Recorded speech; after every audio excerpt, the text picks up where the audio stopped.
الأصدقاء الأعزاء، صديقاتي العزيزات في كل مكان، مرحبا. استكمالا للحديث السابق حول مؤتمر الحسكة ومخرجات هذا المؤتمر وردود الأفعال حول هذا المؤتمر من حكومة الجولاني وحشود الجولاني.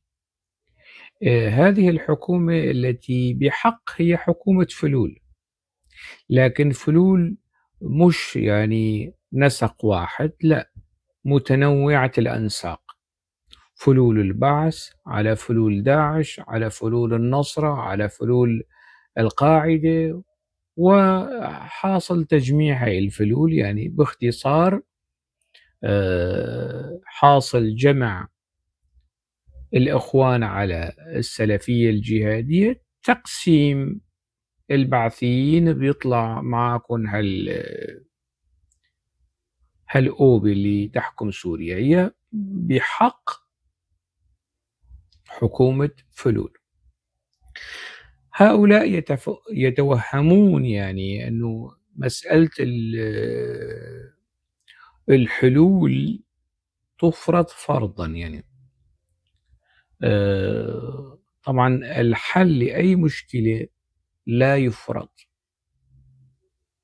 خاصة في القضايا الوطنية، في القضايا السياسية، في قضايا هي مثار إشكال ونزاع وصراع.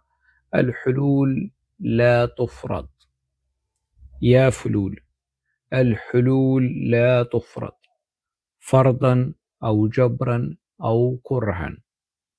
الحلول تتم بالإقناع والإجماع والتوافق.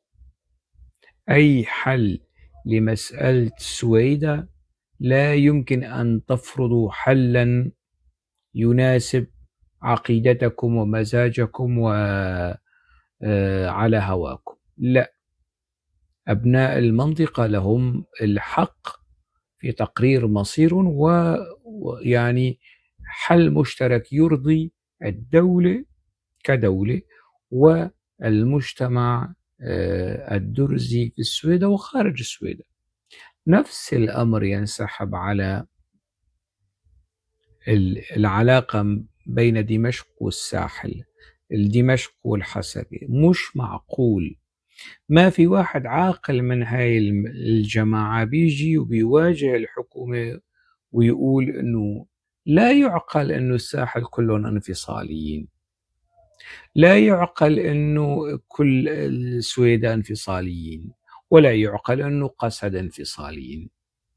أعيد وأكرر، يعني طالما الشيخ الهجري وأهل السويدة وأهل الكرامة انفصاليين وخونة وعملاء للإسرائيلي، أنتوا ليش رحتوا وقعتوا اتفاق مع هؤلاء الخونة برعاية إقليمية ودولية؟ لماذا؟ ألا تسألون أنفسكم؟ الحجر الذي ترمون به سماحة الشيخ حكمة الهجري والدروز ترمون به أنفسكم، رؤوسكم، ألسنتكم وخياشيمكم، لأنه هذا الكلام يرتد عليكم. لا توجد حكومة محترمة تحترم نفسها بتروح تعمل اتفاق مع خونة.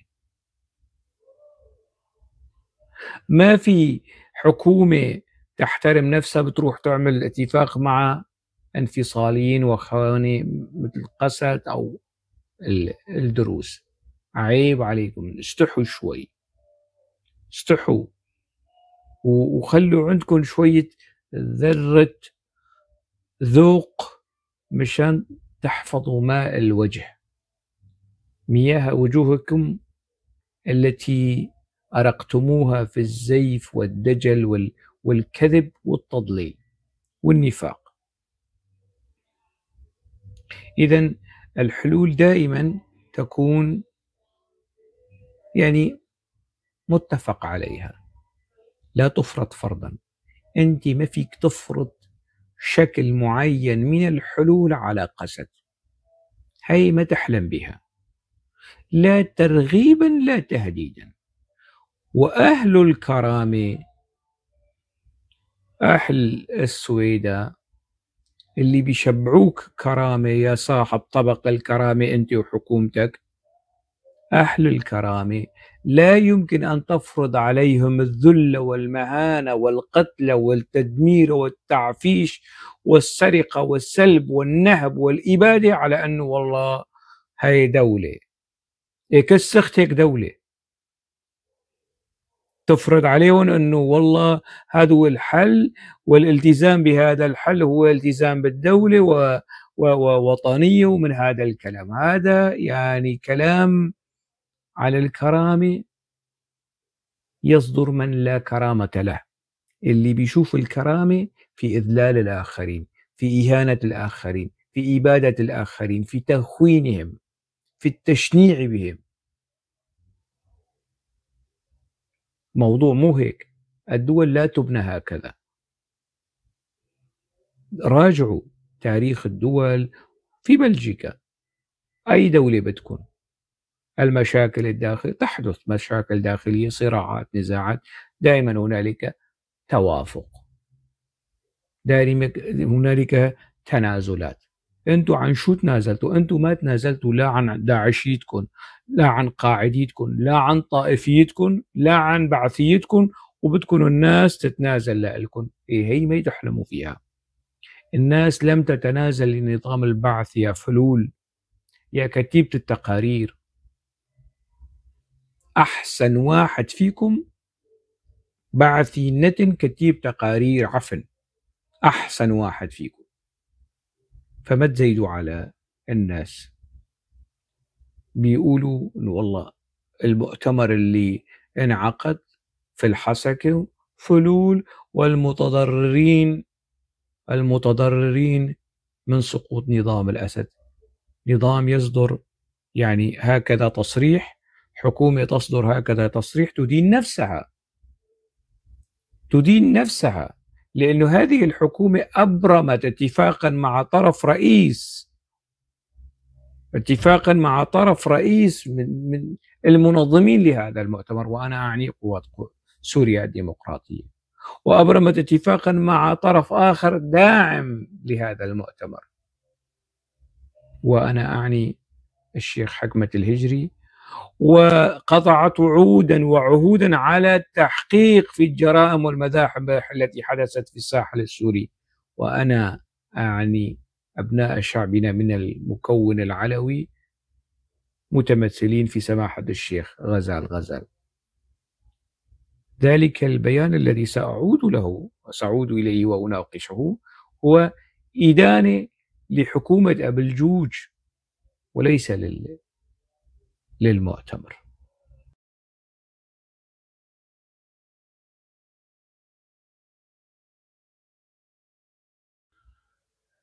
هاد سماحة الشيخ شيخ العقل حمود حناوي دام ظله وأمضى الله في عمري، الشيخ الجليل، هو أيضا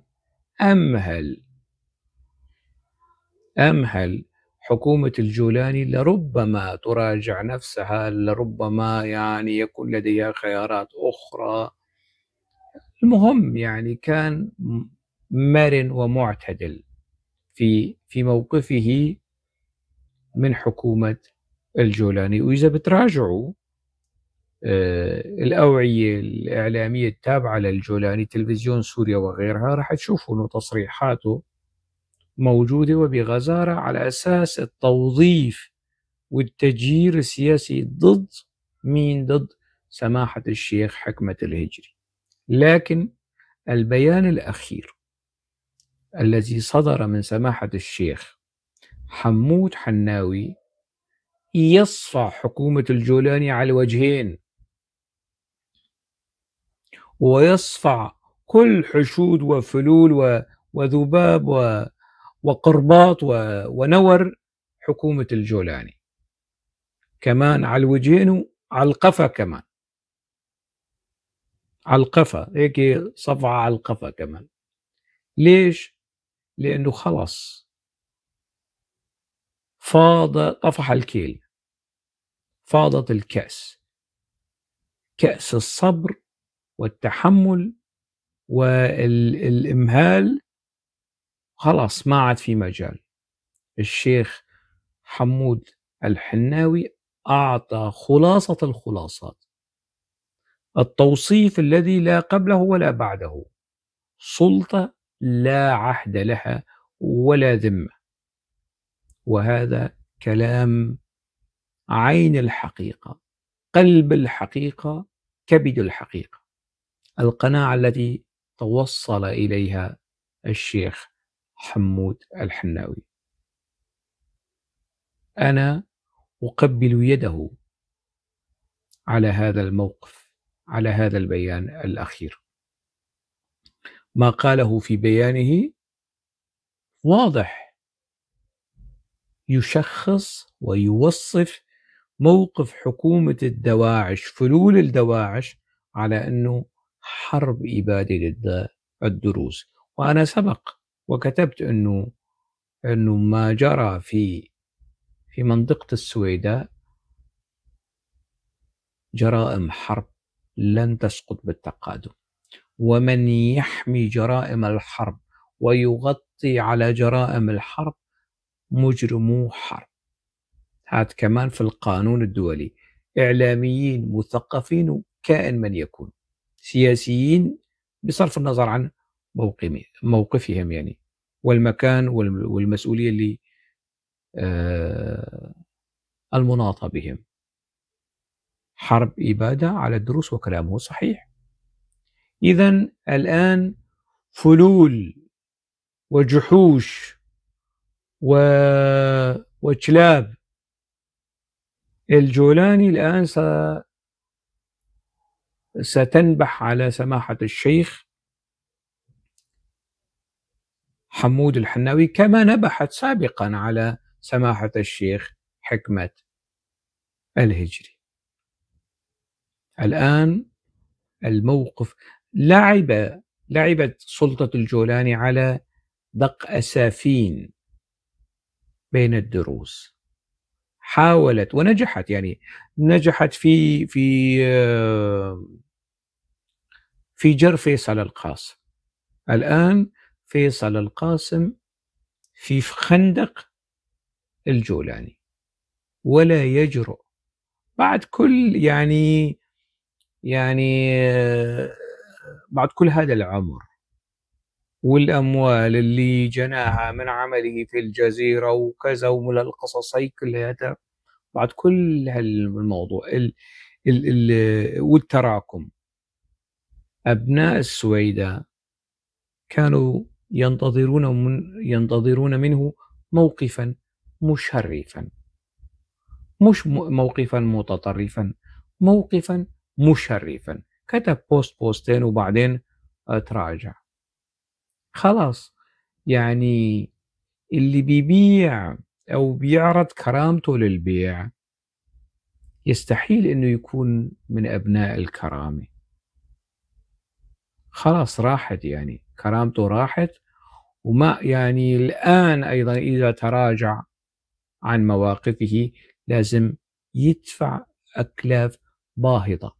الناس ما راح تصدقه، ربما تصفق له، ربما تهلل، ربما ترحب، لكن راح. الشخصية اللي محل تقدير، يعني الشاعر ماهر شرف الدين، وأنا سبق تضامنت معه وسأبقى أتضامن معه، لأن موقفه يستحق التضامن. من تضامن ولا يتضامن مع أبناء السويداء هو من أهل هذا واجب عليه. أنا لست ابن السويداء ولي الشرف أن أكون من هذه المنطقة، يعني لي الشرف، لكن مع الأسف الشديد أنا لست من أبناء السويداء، ومن واجبي التضامن كمان مع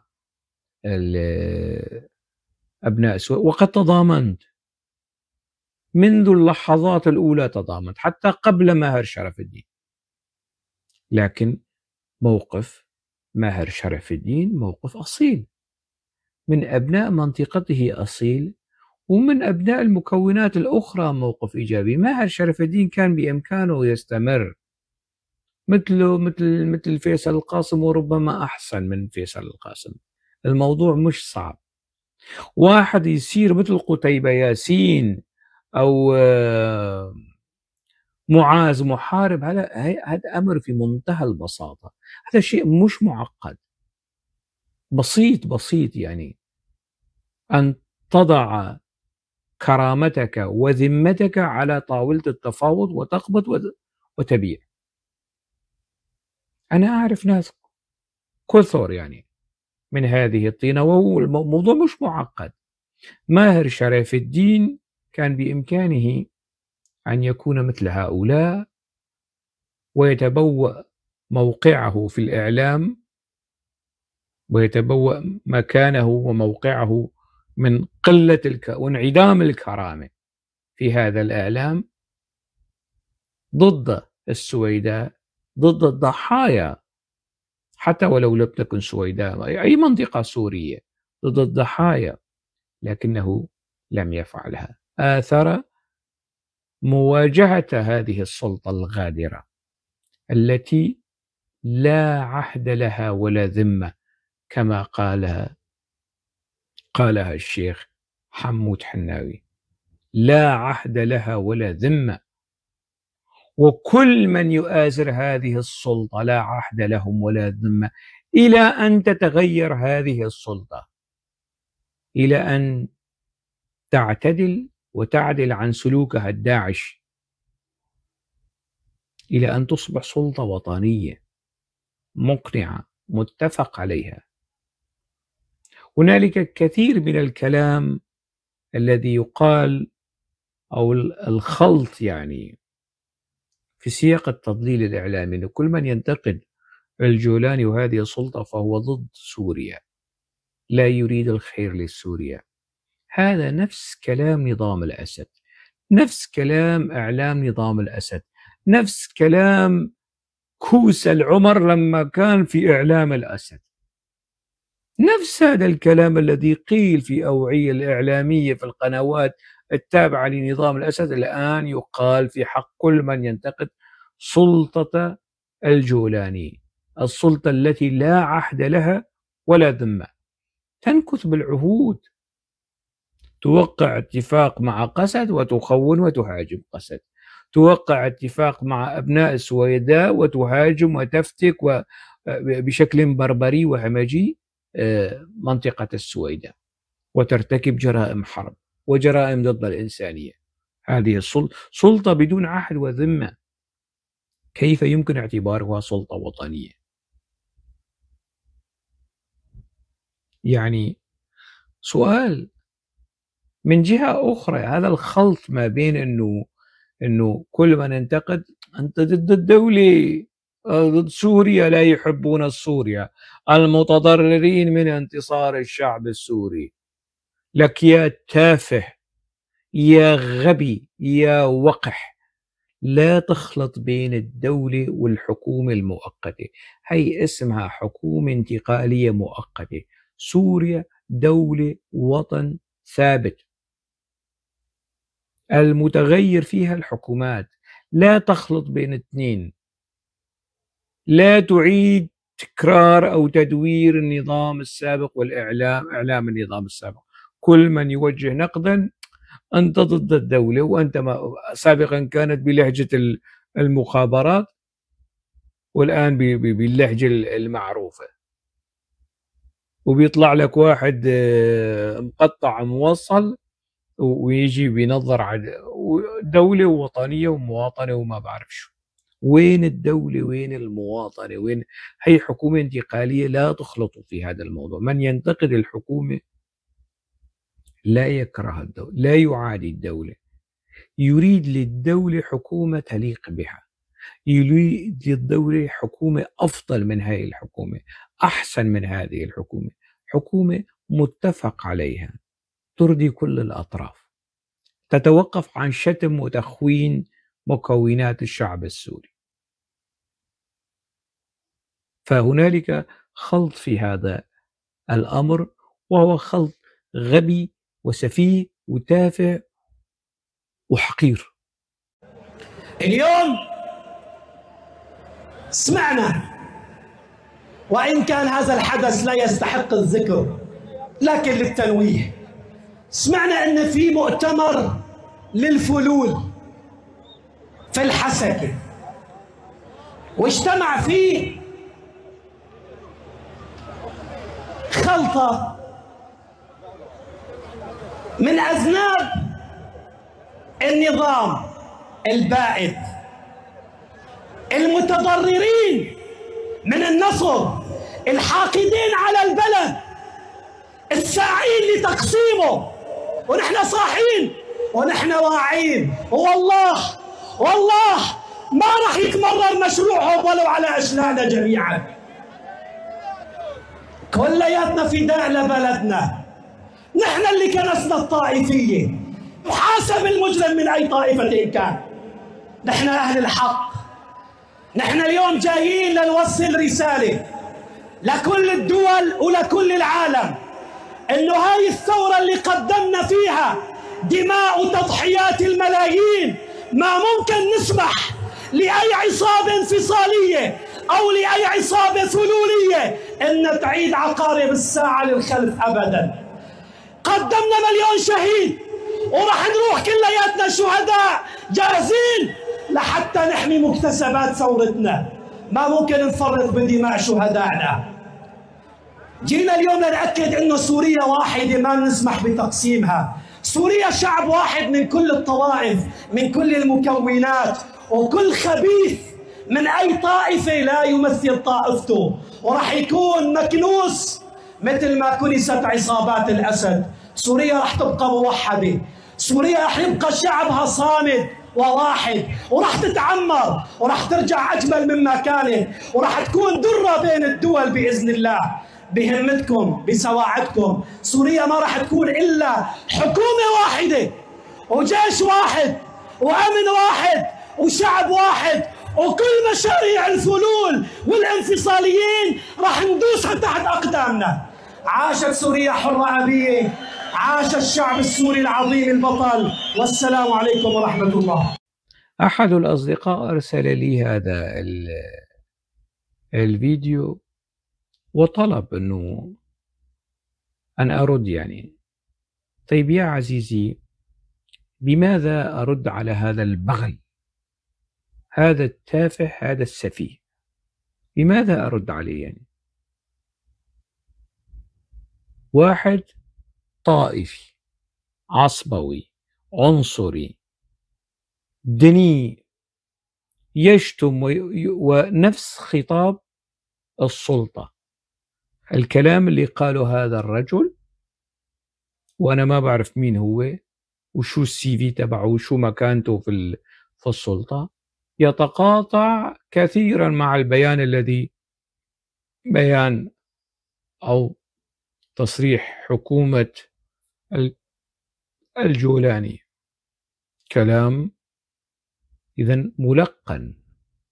هذا الشخص المسرح الذي يقف عليه هو مسرح السلطة، بيحكي ويعني لا يستحق التعليق لكن بده يعلق ويهاجم. يا ابن 60,000 شريفة، بشو يعني أنت شو عم تحكي؟ لماذا تهاجم وتشتم وتخون من أبرمت حكومتك اتفاقا معه؟ يا ابن 60,000 ما بعرف شو، بأي حق يعني تهاجم مؤتمر يدعو إلى الإجماع الوطني، إلى الدولة الوطنية، إلى حقوق المواطنة، إلى سوريا لا مركزية؟ ما في جنس الانفصال، ما في عبارة. وأنا في الفيديو السابق قرأت البيان الختامي كما هو منشور في الإعلام، وطالبت إعلاميين السلطة أنه ساعدوني في البحث عن شيء له علاقة بالانفصال أو كذا والتعويل على الأجنبي. ما في، يعني هذا البني آدم، هذا البغل، هذا البهيمة، أنا كيف بدي أرد عليه؟ كيف بدي أرد عليه؟ هذا لا هذا يعني حقه إنه بس نشتمه وخلاص. لا يمكن الرد بعقلانية على هذه السفاهة، على هذه التفاهة. المسرح مسرح السلطة والجمهور جمهور السلطة، وهذا محسوب على السلطة وبيطلع وبيهاجم ويدين نفسه قبل أن يدين مؤتمر الحسكي. طيب هاتوا أنتوا قولوا كيف لي أن أعيش مع هذا النموذج؟ كيف لي، يعني هذا الشخص الذي يخون ويوزع وطنيات، كيف لي أن أسلم مصيري ومصير أبنائي وأحفادي ومنطقتي وكل سوريا لهذا النموذج النتن العفن الداعش؟ غريب، غريب. يعني أنا بصراحة عاجز عن الرد على هؤلاء إلا يعني بالقليل من الانفعال وما يستحقونه من شتم، لأنه هذا يشتم مجتمعات، يشتم مكونات، ويفرض نفسه معيارا وبوصلة للوطنية، ميزانا للوطنية، للحق والعدل والوطنية. هذا التافه اللي لا ينطق يعني عن هوى، إنما وحي يوحى من السلطة، السلطة التي لا ذمة لها ولا عهد، كما وصفها الشيخ حمود الحناوي. لا ينطق هكذا. هنالك من يلقنه خطاب كراهية، خطاب تفاهة، خطاب سفالة، خطاب داعشية من هذا النوع. أنا كيف بدي رد عليه؟ أنا بدي شي واحد عاقل هيك محترم يحترم نفسه يأتي ويدافع عن هذا الخطاب، أو يلتمس المبررات العقلانية والموضوعية لهذا الخطاب ولخطاب السلطة التي لا ذمة لها ولا عهد، لحين الاقتناع أن هذه السلطة بالفعل تحترم عهودها ولديها ذمة وطنية حقيقية. وقت ذاك سيكون كلام آخر. جمال سليمان ممثل وفنان علوي علماني يطمح أن يصبح رئيسا لسوريا. بعيدي عن شواربه، بعيدي عن شواربه، بعيدي عن شواربه. هذا أيضا منبر السلطة، بيوت الله، الجوامع والمساجد باتت مسارح لتصدير التطرف، لتصدير السلوك الداعشي، لتصدير الدولة الطائفية، السلطة الطائفية التي لا عهد لها ولا ذمة. يتحدث بمنتهى السفالة والصفاقة والنذالة والطائفية المقيتة عن جمال سليمان. جمال سليمان علوي علماني وبده يصير رئيس دولة، ناوي بده يحلق شوارب. هذا الأسلوب الساقط السافل الدنيء يؤكد على تورط السلطة فيما يتعلق بالمجازر والممارسات البشعة التي حدثت في منطقة السويداء. فهؤلاء الآن على المنابر، منابر الجوامع والمساجد، على المنابر، في الإعلام، في كل شيء متصدرين. لكن هل ستدوم لهم؟ واهمون. لم تدم لمعاوية وسلالة هند بنت عتبة، لم تدم لسلالة أبي سفيان، ستدوم لأحمد الشرع مجهول النسب حسب ما كان يقول عنه الدغيم. لن تدوم. بعد التربية الإسلامية أنا كتبت لأبو محمد الجولاني: ما هو مشروعك في إقامة الدولة الإسلامية في 5 أسطر؟ 5 صفحات، 50 صفحة. قام القاضي اللي عم ببعث الرسالة معه قال: ليش أبو محمد الجولاني؟ نحن معروف مشروعنا. قلت: شو؟ قال: إقامة الشريعة بالقوة، هذا مشروعنا. طيب هذا منضبط شيء؟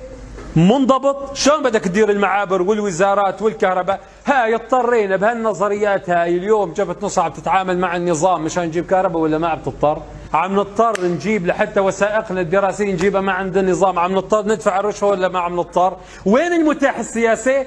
وين الممكن السياسي؟ وين المشروع السياسي؟ عند هذا التنظيمات لا يوجد أي خطوط للمشروع السياسي.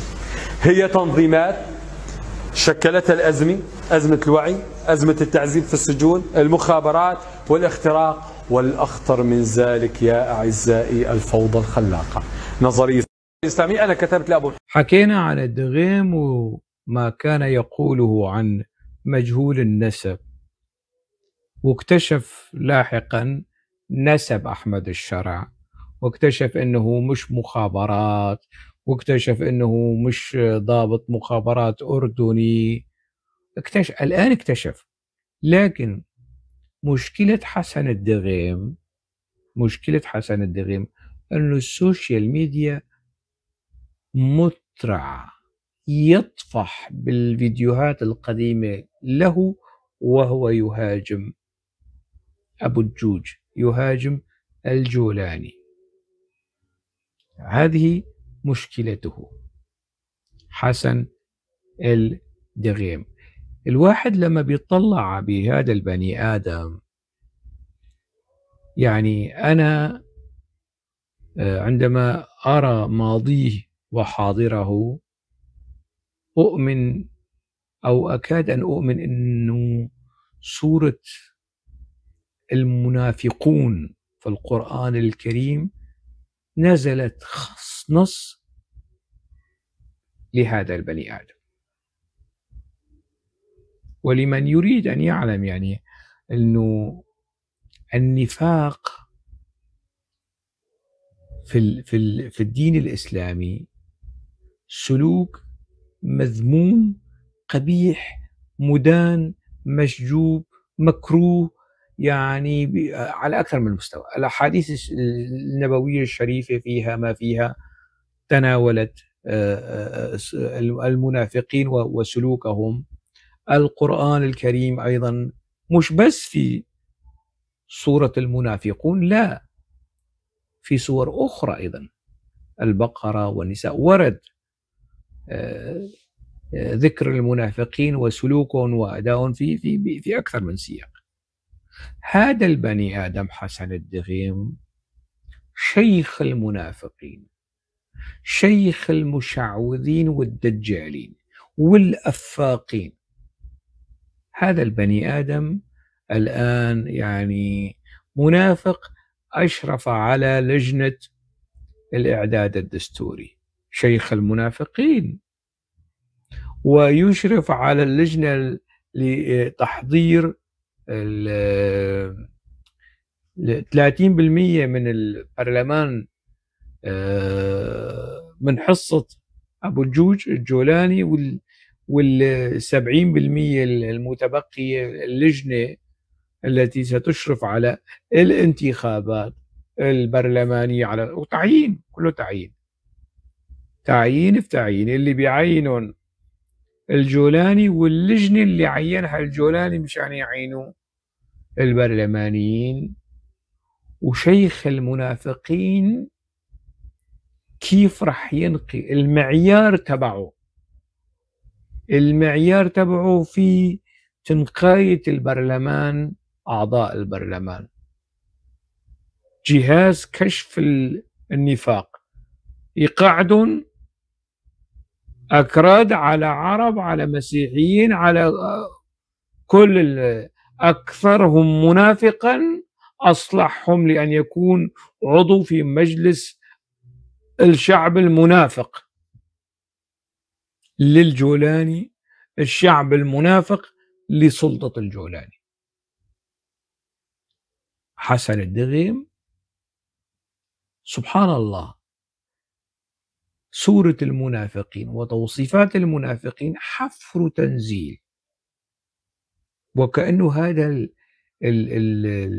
الشخص، هذا البني آدم، هذا المنافق، هذا الدجال حسن الدغيم جاي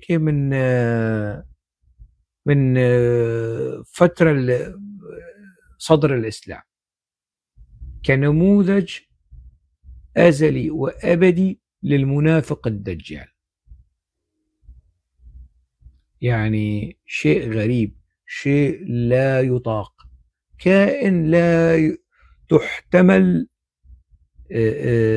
وقاحته، كائن لا يحتمل نفاقه.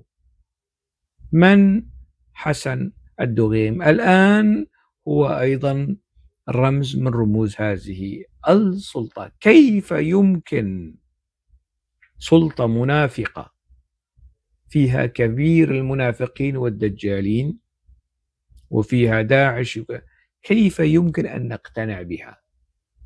هذه السلطة ينبغي أن تبذل جهدا كبيرا لكي تقنع السوريين، تقنع محمد بن سلمان، تقنع الإمارات، تقنع قطر، تقنع دونالد ترامب، تقنع مين؟ تقنعهم. هي مقنعة بالنسبة لتركيا، لكن عليها أولا أن تقنع السوريين، أن تغير من حسن الدغيم. في يتغير؟ هل هنالك شخص ممكن أن يصدق أن حسن الدغيم أن يتغير نحو الأفضل، أن يتخلى عن نفاقه؟ إيه، هذا بيتنفس نفاق، بياكل وبيشرب نفاق، هذا بدون نفاق يموت.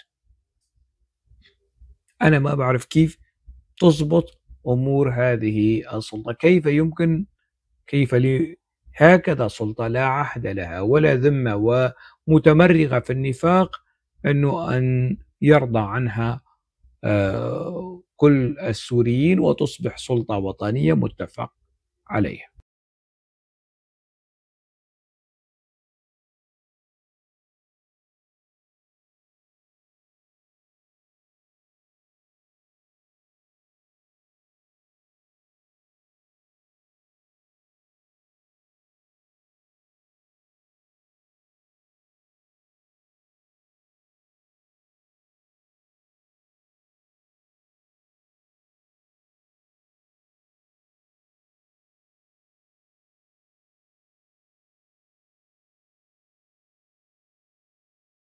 نأتي إلى تصريح الحكومة السورية على مؤتمر الحسكة. طبعا أنا اتخذت من نموذج وكالة الأناضول لأنه بشوفها أكثر مصداقية من سانا. ليش؟ لأنه هي اللي بيشتغلوا في وكالة الأناضول خاصة في القسم العربي وتي ار تي العربي، يعني أغلبهم سوركيين، شوية مصريين على شوية فلسطينيين، لكن أغلبهم سوركيين. فأنصح بالمشاهدين والمتابعين أنه لا تطلعوا مشان تعرفوا أوضاع سوريا وحكومة الجولاني. عليكم أن تتابعوا وكالة الأناضول، لأنه العقل المسير والمجير والمدبر لهذه السلطة موجود في أنقرة، مش في دمشق بكل تفاصيلها. حتى الآن بعد الانتصار، وأنا هي قلتها في إحدى البرامج يعني في اللقاءات على تلفزيون سوريا، إنه طيب سوريا تحررت والنظام سقط شو عم تساوي تلفزيون سوريا في تركيا؟ بعمركم بحياتكم شفتوا تلفزيون مثلا تلفزيون السعودية في تركيا، أو تلفزيون مصر في الإمارات، أو تلفزيون الإمارات في وين؟ في تركيا مثلا، ما في. أو تلفزيون العراق في المغرب، ما بتزبط. تلفزيون سوريا لازم يكون في سوريا. لازم السيد عزمي بشارة يقفل هذه الاستديوهات الموجودة هنيك وخلاص يجيبها على سوريا، مثل ما جاب استديوهات التلفزيون العربي من لندن إلى الدوحة وخلاص. خلاص يعني هي أنا قلتها وأكررها وستصل، يعني لأنه هن بيتابعوا بدقة وعن كثب. فعيب انه استوديوهات سوريا وتلفزيون سوريا في البداية نظام وما بعرف شو، ما كان في مجال. لا، الآن لازم هاي الاستوديوهات تقفل هناك ويكون مقرها دمشق وانتهى. تلفزيون سوريا في سوريا. ماذا يفعل تلفزيون سوريا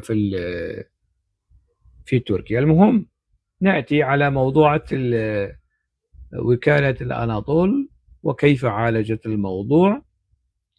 شو المكتوب؟ راح أحاول يعني أقرأ شوية بشكل عاجل وأعلق على البيان. المؤتمر عقد الجمعة بمشاركة تنظيم PKK YPG الإرهابي، طبعا مش صحيح، كذب يعني، هذا مش صحيح. وحكمة الهجري، جمعوا الاثنين.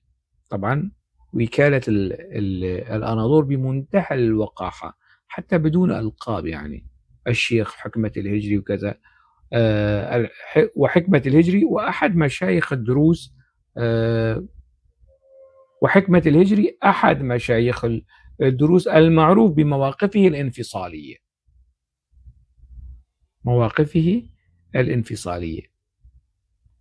طبعا هذا رأي تركيا، وتاريخ تركيا في قمع الدروز معروف في الحقبة العثمانية. والدروز على الإطلاق لم يذعنوا ولم يركعوا ولم يتنازلوا للعثمانلي، وبتكون انه يتنازلوا للدعشنلي والقعدنلي وحسن الدغيم وابو الجوج. ما بتزبط.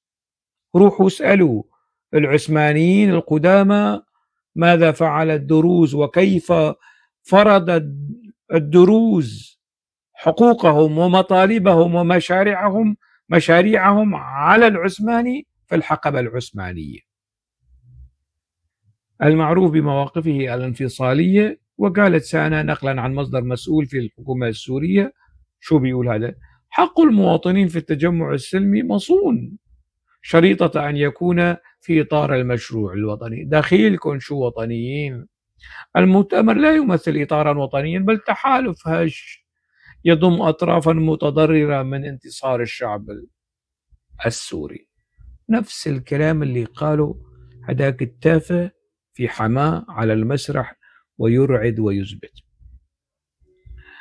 شكل الدولة لا يحسم عبر تفاهمات فئوية بل عبر دستور دائم. هذا تصريح المسؤول عن الخارجية. تفاهمات فئوية، شكل الدولة لا يحسم. دخيلك شو بتفهم بالسياسة؟ شو بتفهم في طبيعة تشكيل الدول؟ شكل الدولة عد إلى تاريخ سوريا ستعرف كيف تشكلت سوريا والتفاهمات التي حدثت والمخاضات التي اللي صارت. يعني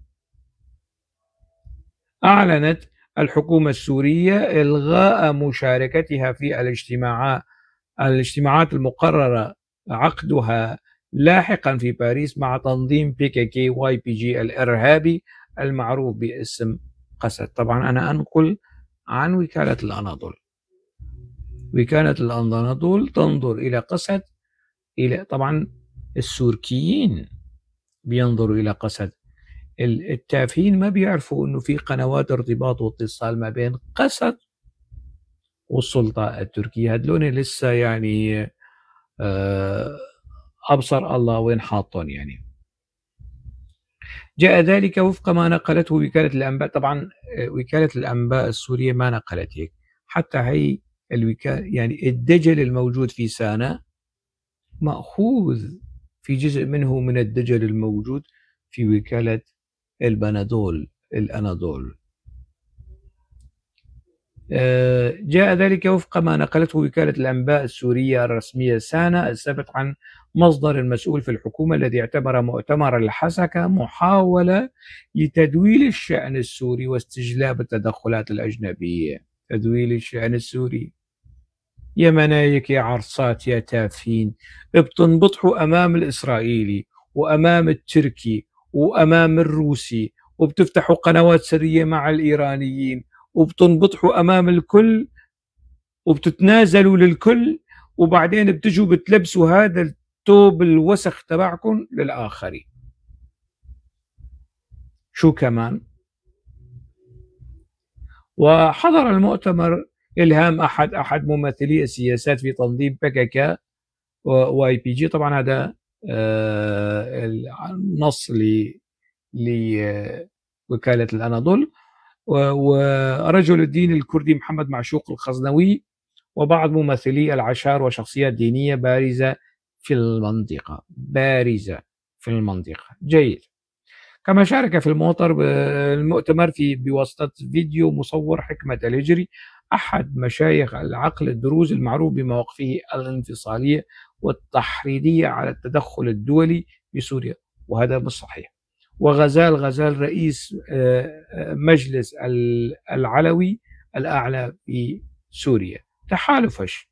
وقال المصدر المسؤول في الحكومة السورية الذي لم تذكر سانا اسمه إن حق المواطنين في المجتمع السلمي والحوار البناء مصون شريطة أن يكون في إطار المشروع الوطني الجامع الذي يلتف حول وحدة سوريا أرضا وشعبا. يا ولادين 60,000 شريفة، وهذا المسؤول اللي في الخارجية واحد منهم. عودوا إلى البيان الختامي لمؤتمر الحسكي. شفتوا شيء له علاقة ضد وحدة سوريا، ينادي بالانفصال، ينادي بالتدخل الخارجي بشكل موثق. إذا شفتوا شيء معكم حق، إذا ما شفتوا شيء بتطلعوا أولاد 60 على 70,000 شريفة. وردا على دعوة مؤتمر الحسكة إلى إنشاء دولة لا مركزية ووضع دستور يضمن التعددية العرقية والدينية والثقافية، أكد المصدر المسؤول شكل الدولة لا يحسم عبر تفاهمات فئوية دخيلة، بل عبر دستور دائم يفرضه حسن الدغيم علينا، مثل ما فرض الإعلان الدستوري. عبر دستور دائم يقر عبر الاستفتاء. أنتوا استفتيتوا الشعب السوري بالإعلان الدستوري؟ ما استفتيتوا حدا. بما يضمن مشاركة جميع المواطنين. دخيلكم شو بتحبوا المشاركة وعلى قدم المساواة. واعتبر المصدر ان المؤتمر لا يمثل اطارا وطنيا جامعا. انتوا اللي الايغور بيمثلوا اطار وطني جامع، ما هيك؟ الايغور والتركستاني والجزائري والتونسي والمصري والفلول الداعش والنصر والموجودين هذلون بيمثلوا الاطار الوطني. وشو كمان؟ بل تحالف هش يضم أطرافا متضررة من انتصار الشعب السوري. هو ليس انتصارا للشعب السوري، هو انتصار للقوى المتطرفة، هو انتصار لتحالف الإخوان والسلفية الجهادية، لا تقولوا الشعب السوري. وسقوط عهد النظام البائد وبعد الجهات التي تحاول احتكار تمثيل مكونات سوريا بقوة الأمر الواقع. دخيل عينك، أنت سلطتك مش سلطة أمر واقع، أنت سلطتك سلطة منتخبة، سلطة شرعية كاملة الأوصاف والأركان والمبادئ والمقاييس. سلطتك سلطة أمر واقع. وتابع تلجأ هذه الأطراف والجهات إلى والجهات لم يسميها طبعا التقرير الأخباري تبع الأناضول لم يسميها لمثل هذه المؤتمرات هروبا من الاستحقاقات المستقبل وتنكرا للثوابت الدولة السورية القائمة على جيش واحد، حكومة واحدة، وبلد واحد. طبعا هذا كلام تافه وسخيف وكذب، لأنه مظلوم عبدي قالها أكثر من مرة أنه مع دولة واحدة ومع جيش واحد، لكن ليس وفق التصور التركي وتصور الجولاني وتصور حسن الدغيب. ما بتزبط هيك. خلاص اتركونا من البيان هذا، بيان الزبالة. يعني ما أريد أن أقوله، أتمنى وحسنا فعلت أنه ألغت لقاءات باريس، مفاوضات باريس. الآن أمام الفرنسيين من ألغى اللقاء هم جنجويد الجولاني، حكومة الجولاني، السلطة التي لا عهد لها ولا ذمة، هي التي ألغت وليست قسد. أمام الأمريكي وأمام الفرنسي والأوروبيين من يتحمل مسؤولية إلغاء المفاوضات في باريس حكومة الجولاني، وحسنا فعلت. راح أقلبها بالكردي. قالكي باشكرن براستي قالكي كيفا مهات كو إلغاكن وكيفا هنا بي أجر أو بيمانا ده آداري أو جيتيك برا حكومة جولاني بر برسياريا فان مسألة هاني لسرخوا هلينه لبيشيا دنياي لبيشيا رايا قشتي لبيشيا حمو كسي حكومة الجولاني رو رش ترتكبه. كوش ديالوغ درفه كوش چاره سري درفه حكومة الجولاني يا وشو قيس خوش لسر دلي مشير وشكره أو بيمانا يازي آداري تيك بيش السديسد لدجيوه مدرج دسبيكاوي لدجيوه وحتى أنا هاجي لدجيوه ليه خراكرناوي تيك برناوي برج حكومة جولاني به وخذياش مالا خذير قصد سي چار مؤتمري دن كونفرانس دنجي چيبك كونفرانس جبو ديالوغي جبو نظام چه جبو اما جبو چه ولو وان استفزاز بك جبوغ او في بيمانا هاني داوي ليبين نقصت از يعني خوستا كامل دا خوازامه اجور بكردي بيجم ببيرنجي.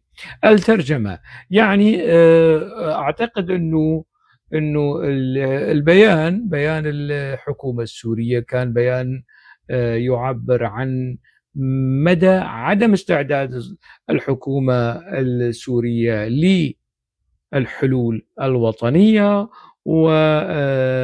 وتحججها بمؤتمر الحسكة. أكتفي بهذا القدر ومعذرة على الإطالة، حتى موضوع آخر دمتم بألف خير.